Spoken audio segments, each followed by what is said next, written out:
By now, I'm sure many of you have heard a lot about COVID-19, more commonly known as the coronavirus. The focus has been on its origins from a food market in China to how it's spread around the world and how some events are being completely cancelled. But perhaps the strangest headline so far has been that people are panic buying toilet paper. Yes, around the world, crowds of people have been stripping their local stores bare of the stuff.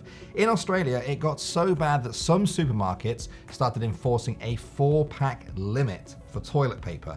There were even reports from Sydney of a knife being pulled during a toilet paper dispute between two customers. When the virus hit Hong Kong, armed robbers stole a pallet of toilet paper from a delivery man worth about $130. That's a lot of toilet paper. Sounds like the weirdest apocalypse movie ever. So, why are people doing it, and is there any logic to it? Well, it all seems to come down to fear. In an interview, Dr. Dimitrios Zivrakos, an expert in consumer and behavioral science, said that this sort of behavior in humans is described as general panic as opposed to disaster panic. Now, with disaster panic, you know that something bad is on the way. Let's say it's a hurricane. You know approximately when it will arrive, you know its intensity, and you probably know what you need to do to keep yourself safe. And so when you panic buy, there will at least be some logic as to what you purchase.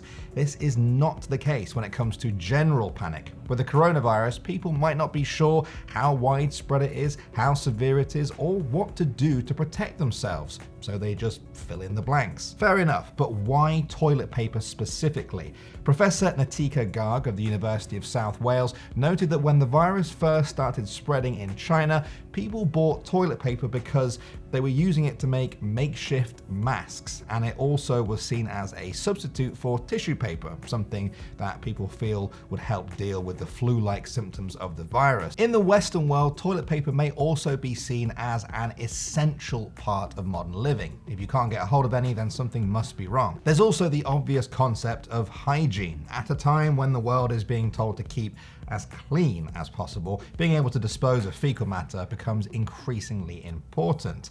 While this may seem rational, all it takes is a few too many people to think and then panic buy like this, and it starts to spread out of control, thanks to humans' herd-like mentality. Picture the scene. If a store sells half of its beans in a day, it's not that noticeable when you walk in.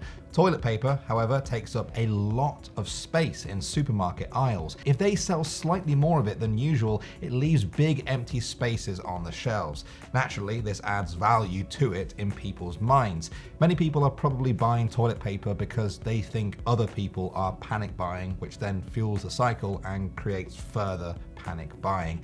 Essentially, when people feel like they don't have control over a situation, they do anything to get that sense back, even if it means doing things that aren't rational. So, if the cause of this is panic and the cause of that is a sense of losing control, then what can be done? Well, some have said that governments need to do a better job of informing their citizens of how bad the virus is in their area and what precautions can be taken. If they don't, they run the risk of people filling in the gaps of knowledge for themselves with disinformation and panic buying what they think will help. Different governments may be taking different approaches in how they contain the coronavirus and communicate information to the public, but it's safe to say that at the moment, no government has encouraged people to stock up on toilet paper. So, for now, wash your hands, listen to your local and national health departments, and keep up to date with the news.